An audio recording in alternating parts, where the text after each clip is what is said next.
Hai, halo. Apa kabar teman-teman semua yang ada di sini? Aku mau bagiin message aja sih sebenarnya seperti biasa ya. Cuman kita akan lebih santai aja obrolannya karena untuk tema yang sekarang ini aku udah shuffling dan dapet tiga kartu yang keluar. Aku pakai Oracle card Mystic Islandnya Oracle. Kalau teman-teman mau tahu Oracle cardnya seperti apa, kalian bisa cek ke description box. Itu aku kasih link videonya ya, dan juga video unboxingnya, dan juga link kartu Oracle cardnya. Nah, di sini aku dapat tiga kartu. Yang pertama ada Rara Jonggrang. Ini membahas tentang decision. Yang kedua di sini ada Dua Rapala. Ini membahas tentang boundaries. Dan yang ketiga aku dapetin Batari Durga. Tentunya aku sudah mempelajari juga ya mengenai tiga kartu yang keluar di sini. Aku pelajari itu dan aku juga coba untuk tangkap channeling berdasarkan energi yang sekarang lagi dominan banget. Tentunya message ini aku harapkan didapatkan oleh teman-teman yang memang sedang membutuhkan. Jadi aku sudah set intention ya tentunya. Yang pertama akan aku bahas di sini mengenai keputusan Rara Jonggrang. Teman-teman tahu kisah Rara Jonggrang ini? Iya, ini kisah rakyat ya. Yang kalian tahu Rara Jonggrang meminta syarat untuk membuat 1.000 candi. Correct me if I'm wrong, karena yang aku lihat ini tentang putri kerajaan Baka yang dikutuk menjadi arca batu akibat tipu muslihatnya. Sebenarnya tipu muslihatnya apa sih yang dibuat oleh Rara Jonggrang ini sehingga dia menjadi batu ke 1.000 ya. Kisahnya ini kan terjadi dari lamaran Bandung Bondowoso setelah berhasil mengalahkan dan membunuh Prabu Baka dalam peperangan. BTW ini aku sambil baca ya biar tidak salah informasi. Nah, apa sih kaitannya dengan Rara Jonggrang dengan situasi yang mungkin sekarang sedang dihadapi oleh teman-teman?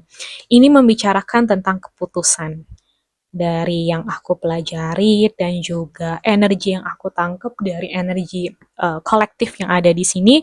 Ini ngomongin tentang keputusan yang kamu ambil dalam jangka panjang dan sedikit reminder juga bahwa keputusan yang kamu ambil ini harus berdasarkan sesuatu yang memang tidak merugikan kamu.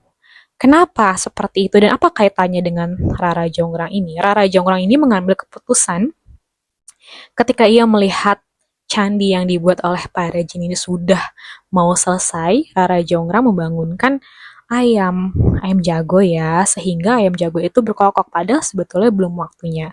Dan ketika Bandung Bondowoso itu tahu bahwa itu hanya tipu muslihat dari Rara Jonggrang, dia murka dan marah sehingga Rara Jonggrang dikutuk menjadi batu. Batu yang bukan dikutuk ya? Iya, kutuk ya. Kutuk menjadi batu yang ke 1.000 sehingga ya, seperti yang kalian tahu kisah rakyatnya seperti itu. Di sini mengingatkan untuk teman-teman bahwa sesuatu yang diambil keputusan dengan intention yang tidak baik, maka intention tersebut akan tetap kita dapatkan. Kira-kira kalau ingin mengambil keputusan dalam jangka panjang, meskipun sekarang ini dalam keadaan yang mendesak, keputusan apa yang akan kamu ambil? Keputusan yang emang jangka panjang nantinya akan menghasilkan kedamaian atau justru akan merugikan diri kamu sendiri? Itu. Nah, kartu yang kedua, kaitannya di sini ada Dua Rapala. Kalian tahu Dua Rapala ini simbol apa? Dalam simbol ini nih membicarakan tentang proteksi, membicarakan juga tentang comfort zone, tentang space, sacred space.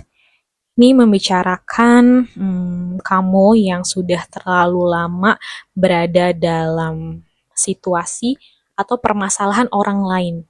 Dan ini juga waktunya untuk kamu bilang enggak. Ini waktunya kamu untuk bilang nggak bisa deh. Ini waktunya kamu tuh untuk mulai memberikan energi dan juga intention ke diri kamu sendiri, bukan cuman ke orang lain terus-menerus. Kayak gimana sih caranya kamu bisa memberikan support, memberikan perhatian kamu, memberikan hal-hal baik ke orang lain kalau kamu sendiri pun kehabisan. Gitu, ini bicarakan prioritas diri. Berani bilang enggak, berani bilang ke diri sendiri bahwa kamu masih butuh waktu untuk diri sendiri, belum bisa untuk memberikannya ke orang lain. Kartu yang ketiga yang aku dapatkan di sini adalah Batari Durga. Kalian tahu ada konsekuensi dari setiap tindakan yang dilakukan, seperti kisahnya dari Batari Durga ini. Tapi kalau kita melihat dari situasi atau cerita rakyatnya Batari Durga tetap memiliki posisi meskipun itu di alam bawah ya. Correct me if I'm wrong, kalian bisa komen di bawah kalau memang ada kisah-kisahnya tertentu yang mungkin ingin dijelaskan lebih jauh ya. Karena kalau dari yang aku baca di sini, ada keraguan dari situasi teman-teman saat ini. Apakah jalan yang dijalani saat ini sudah tepat? Apakah jalannya sekarang lagi dijalanin emang ini jalan yang buat kamu? Mungkin ada perasaan ragu bahwa jalan yang dijalani kayaknya bukan jalan kamu deh. Tapi dari kartu ini reclamation ya, ngomongin kamu sudah di jalan yang tepat kok. Dan ini memang jalan yang paling sesuai yang kamu butuhkan, yang memang kamu harus ada di sini dulu. Meskipun mungkin kamu ngerasa kayaknya ini bukan jalan yang seharusnya, tapi ini jalan yang udah seharusnya kok. Nah, apa sih yang ingin disampaikan dari ketiga kartu yang tadi aku baca ya? Dari ketiga kartu ini, dengan situasi energi teman-teman saat ini. Ketika kamu mulai meragukan sikap yang diambil diri karena memprioritaskan diri, karena berani bilang enggak, mungkin kemarin-kemarin tuh kamu kayak selalu coba untuk bisa, kamu selalu coba untuk ada, kamu selalu coba untuk mengerti, tapi kamu lupa bahwa, oh iya ya, kamu jadinya nggak memprioritaskan diri, kamu jadinya sedikit banyak jadi orang yang people pleaser. Mungkin kamu niatnya sih niat baik, karena kamu kasihan, karena kamu nggak tega, karena kamu nggak enak. Tapi lama-lama ternyata tuh mengikis diri kamu sendiri. Dan mungkin sekarang ini kamu kayak ada di persimpangan jalan karena sudah mulai bisa memprioritaskan diri kan. Kamu tahu sesuatu yang kamu pikirkan baik dalam jangka panjang meskipun sekarang rasanya kayak nggak nyaman, tapi kamu tahu ini intentionnya baik, kamu tahu intentionnya tuh kamu sudah pikirkan dengan matang, kamu sudah observasi, kamu sudah susun satu-satu semuanya, maka hasilnya pun akan sesuai, maka hasilnya pun akan lebih tenang. Pilih jalan yang memang kamu tahu ini akan membawa kedamaian dalam jangka panjang. Dan meskipun mungkin sekarang rasanya nggak nyaman atau mungkin kamu ngerasa kayak ada nggak enak karena kamu biasanya pleasing people, karena biasanya kamu memberikan yang terbaik terus buat orang lain tapi kamu mengabaikan diri sendiri, mungkin itu kan rasanya nggak nyaman kan karena nggak terbiasa seperti itu. Di sini ngasih tahu bahwa kamu nggak salah kok untuk memprioritaskan diri kamu sendiri. Kamu sudah di jalan yang tepat, meskipun nervous system kamu masih kayak ngerasa ada perasaan kayak, kayak nggak nyaman nih, kok rasanya kayak aneh, kok rasanya kayak ada sesuatu yang kerombak, kok kayaknya sesuatunya kok nggak ngebuat diri aku nyaman. Ya karena itu, keluar dari zona nyaman, tapi kamu tahu bahwa ini adalah bentuk proteksi diri.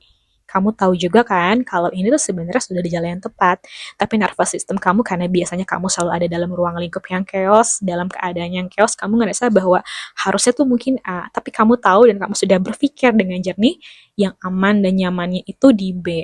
Dan sekarang mungkin kamu sedang di jalan yang ngebuat kamu jadi mempertanyakan ulang. Tapi aku mau ngasih reminder, selama kamu sudah tahu ini keputusan jangka panjangnya adalah untuk kedamaian dan kamu juga tidak punya bad intention, so you are on the right track. Ya, karena kamu juga perlu pasang boundaries, karena kamu juga perlu untuk memprioritaskan diri kamu sendiri. Dan gak apa-apa banget untuk bilang enggak. Gak apa-apa banget untuk mungkin terlihatnya egois, tapi egois di sini bukan untuk merugikan diri sendiri ataupun merugikan orang lain, tapi untuk memprioritaskan diri karena mungkin sudah terlalu lama dan terlalu sering dalam situasi ataupun keadaan yang hanya membuat kamu jadi questioning yourself. Even sekarang pun mengambil langkah untuk memilih diri sendiri, kamu masih questioning diri kamu, tapi seenggaknya kamu di sini sudah mulai bisa memprioritaskan diri. Karena gimana caranya kamu bisa memberikan kedamaian, ketenangan, kasih, cinta, kalau kamu sendiri pun sebenarnya kehabisan dalam diri sendiri. Jadi, proteksi diri dan memprioritaskan diri sebelum bisa memberikan ke orang lain adalah hal yang paling harus kamu utamain dulu. So, you are on the right track. Aku cuman mau ngasih reminder itu. Selama kamu tahu intention kamu apa, dan kamu tahu dalam jangka panjang ini untuk kedamaian diri, kamu sudah di jalan yang tepat. Meskipun mungkin rasanya kayak nggak nyaman, tapi ini sudah di jalan yang tepat. Aku cuma mau ngasih reminder itu aja sebagai channeling message dari 3 kartu ini, dan juga secara energi yang kolektif. Aku harap teman-teman bisa percaya diri lagi, bisa memprioritaskan diri, dan bisa melihat betapa worth it-nya kalian. Ini juga membicarakan tentang fase hidup dan perjalanan hidup teman-teman ya, bahwa ya nggak apa-apa kalau sekarang baru mulai bisa melihat diri dan memprioritaskan diri kamu. Gitu. Aku harap pesan ini bisa menjadi reminder dan juga insight untuk teman-teman. Terima kasih banyak. Kalau kalian ada cerita-cerita dan mau komentar di bawah, silahkan.